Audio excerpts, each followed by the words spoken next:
Hey, thanks for watching Creating Connections Podcast, episode 160. I am Mitch Taylor. And I'm Vicki Musney. And today we're going to talk about PSN.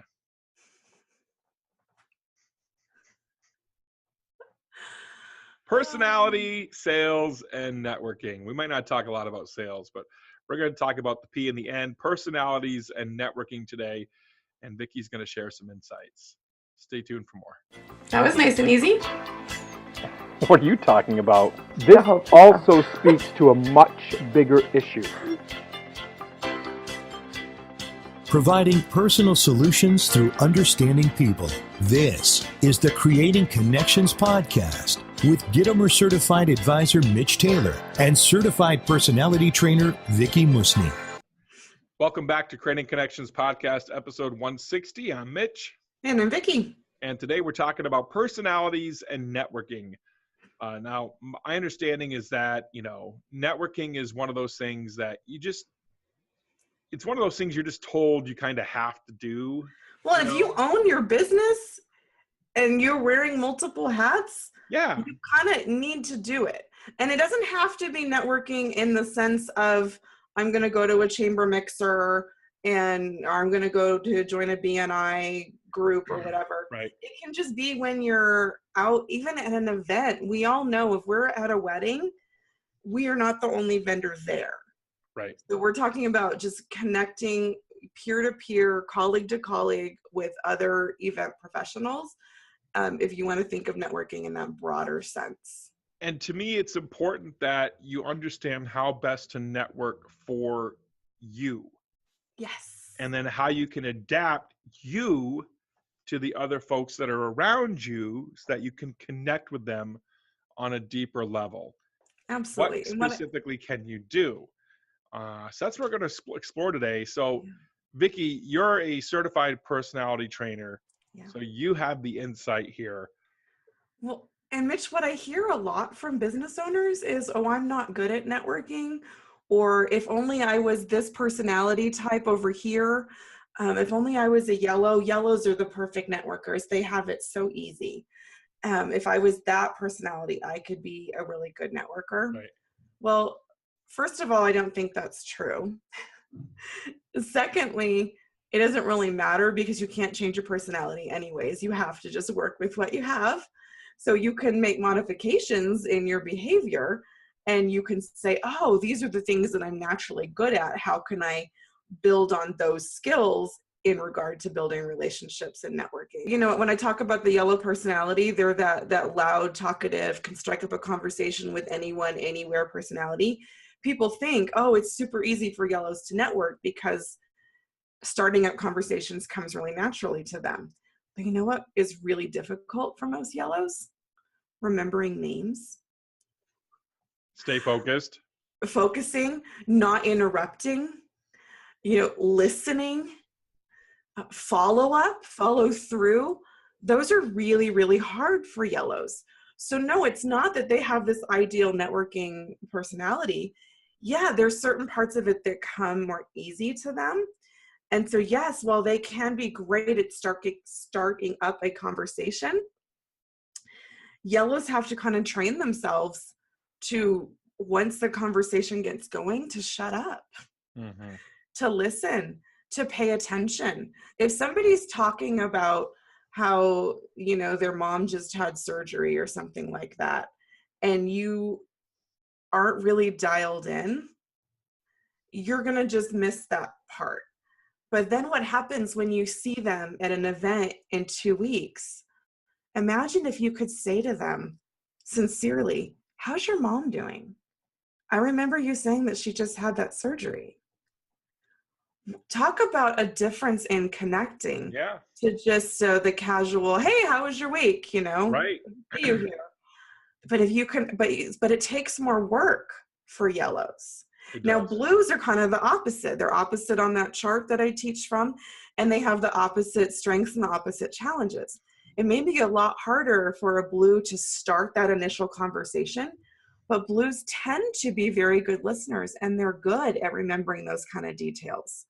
So for a blue, that follow-up and that, that being able to remember those things and ask those questions later, that's the easy part. Yeah. The hard part for a blue is actually getting to the event and starting the conversation. So for a blue, you know what I'd recommend? Find Go a with a yellow friend. Yes. Find a yellow friend. Just tag along with them. Let them start the conversation and get it going. And then you can reap the benefit of building onto that relationship for yourself without that other part that might be a little harder or a little scarier for your personality type. So what about the other personality types, the reds and greens? The reds and the greens? Okay. Yeah, the Christmas colors. Yeah, the Christmas colors. Well, reds, as you and I know, both tend to be very focused and blunt and not necessarily always very good at small talk.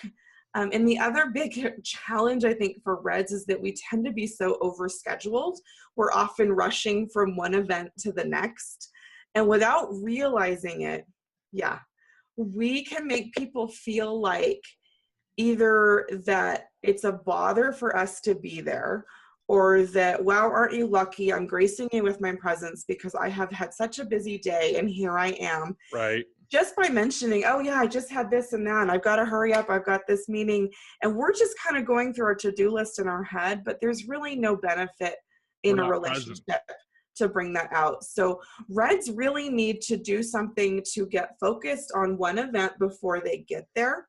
So if it is one of those more traditional networking events, like a mixer or a chamber event or something like that, my advice to a red is to find a carpool buddy, because that will help you focus the conversation and kind of transition from whatever you just came from and get focused on one person and then get ready for that event. Plus, you also can know that you are saving gas, saving time, maximizing that time, and is very efficient, and that appeals to the red personality. Be careful, because what I don't want you to do is get to a room and look at it like a to-do list, where I have to collect business cards from every single person in the room and I'm only budgeting 30 seconds per person. Right. But have an actual goal. Okay, I want to try to connect with 3 people. But frame it in your mind, this is my goal, even though it's not everybody, but actually work on having 3 deeper conversations. And that does take a little more work for a red. Now, sometimes though, the part that reds have easy, like the blues, they tend to be really good at follow-up because they often have their systems in place. They know what they're going to do with those business cards they collect, or they're really good about looking at them right away and sending out the LinkedIn invites or Facebook friend requests or whatever it is as part of your follow-up, asking permission to add them to your newsletter or whatever you do. Reds tend to be good at that part, but they need to be reminded to slow down and be present in the moment. And then again, opposite personalities, opposite needs and challenges. Greens, I love greens. I'm married a green. Greens are comfortable. So while they can be really easy for people to talk to, and that is a strength, people like to be around greens. What I see the most from greens, and kind of why I quit bringing my husband to networking events, is because he would find like that one person that he felt comfortable with and just stay talking to them the whole rest of the event. And while that can be great for that one relationship, if your goal is to grow your network, you have to force yourself outside of that. So maybe in your case, you need to find a red whose tendency is to try to work the room to the extreme and work together and balance each other out to find those 3 to 4 people that you can have meaningful conversations with, but not spend the whole 90 minutes with. So partner up with opposite personalities. Make sure you're carpooling. Make sure you have a plan in place. Make sure you have a follow-up plan in place, and be present in the moment with each person. And know that no matter what personality type you are, you can become a good networker. It is not something that you are either born with or without. There are things that you can do to train yourself to be more effective, but you have to play to those strengths and acknowledge the areas where you struggle a little more and come up with a plan. Very, very great advice. Great advice from Vicki on personalities and networking. Hope you got something out of today's episode. That's it for episode 160. I'm Mitch Taylor. I'm Vicki Musney. We provide personal solutions through understanding people. We'll see you next time. See you next week. Bye. Thank you for listening to the Creating Connections podcast with Gittimer Certified Advisor Mitch Taylor and Certified Personality Trainer Vicki Musney. For more information on providing personal solutions through understanding people better, visit creatingconnections.biz.